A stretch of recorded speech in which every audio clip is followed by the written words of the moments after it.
Our next topic is food prepared by plants.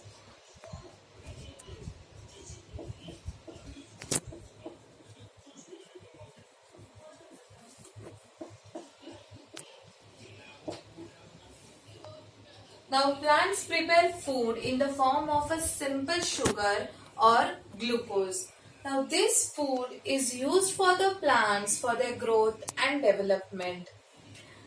Extra food is stored in the various parts of the plant like leaves, stem, root. We always eat that part of the fruit, that part of a plant where the extra food is stored. For example, if we are eating spinach or methi, in this case the extra food is stored in the leaves.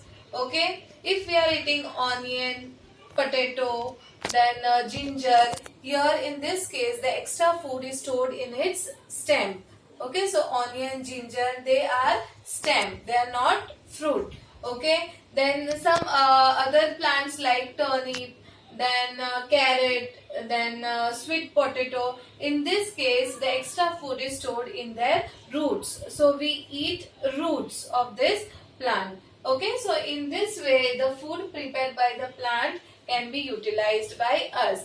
Now our next topic is interdependence among plants and animal.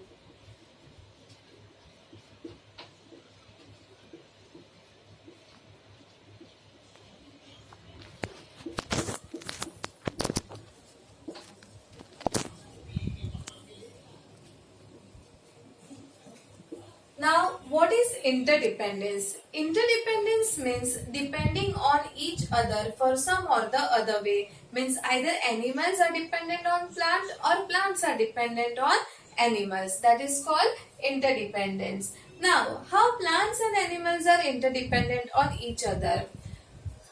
They are interdependent for food.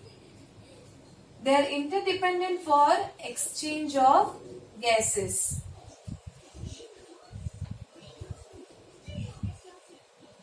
Now, how plants and animals are interdependent on each other for food. Now, plants are called producer. Why they are called producer? Because they are the main source who are producing the food. So, plants prepare their food with the help of a sunlight. Okay, with the help of a sunlight, plant prepare its food and store the food in the form of a simple sugar or glucose. Now the parts of the plant is then eaten by animals. Now animals like herbivores animal. So whatever food the plant has prepared or the producers have prepared, that energy is transferred to the animals, herbivores animals like deer or goat. Okay, herbivores means the animals those who eat only plants. Now this plant energy is now transferred into the animals like deer or goat. Now if these animals are eaten by carnivores animal, means meat eater animals like tiger or lion. So the energy which is stored in these animals is then transferred to the meat eater animals. In this way there is a continuous flow of energy from plants to the herbivores animal, from herbivores to carnivores. In this way the flow of energy takes place. Now this flow of energy is called food chain. Okay, that is called what? Food chain.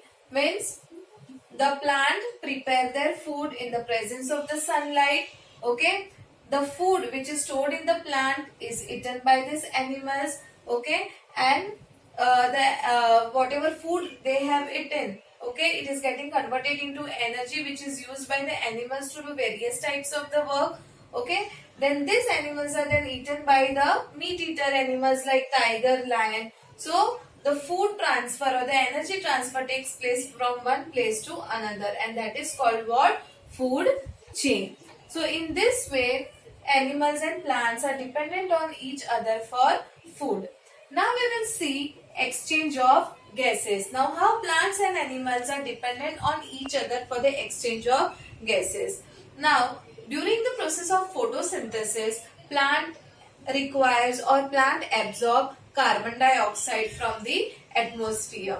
Okay, and they release oxygen. The oxygen which is released is then used by the other animals for breathing. Human beings, animal, they breathe in oxygen and they give out carbon dioxide, whereas the plant take in carbon dioxide and gives out oxygen. Okay, but that this process is only during the daytime. During the night time, plants also take in oxygen and gives out carbon dioxide. So in this way, there is an interdependence between plants and animals.